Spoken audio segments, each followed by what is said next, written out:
বিয়ের বয়স হয়ে গেছে। বিয়ার বয়স হয়েছে কিন্তু মাইয়া নাই। তাহলে ছবি দেখাও, আগে ছবি দেখি।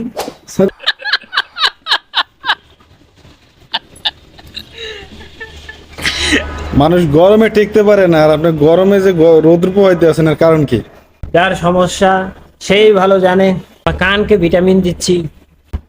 কান তো ভালো আছে দেখতেছি, তাজা তরুণ একটা ছেলে, চমৎকার। বিয়ের বয়স হয়ে গেছে। বিয়ার বয়স হয়েছে কিন্তু মাইয়া নাই। কে মাইয়া গেছে? মাইয়া এখন সব মাইয়া 2 নম্বর হয়ে গেছে, তলা সব ফুটা হয়ে গেছে। সর্বনাশ। হ্যাঁ, এই জন্য এখন মাইয়া দেখতে, কিন্তু আসলে মাইয়া না। কি আমার ফুটা হইয়া গেছে পানি। ও অতএব ভাই এখন মেয়ে আর বিয়ে করার মতো আর কিছু নাই। কে কি মায়ের কি সমস্যা কি? অনেক সমস্যা। বুঝলাম না, দাড়ি পেকে গেছে, চুল পেকে গেছে, এখন দাড়ি যদি কোন পাকতে আপনি গেছে, বিয়ে এখন করেন তো না, আর বাতাসে এখন যদি পাকে। কোন মাইয়া ফুটা ফুটে হয়ে আগে গেছে, পাকতো চোদনে আর এখন পাকে বাতাস। এই সমস্ত কি কথাবার্তা মুরব্বী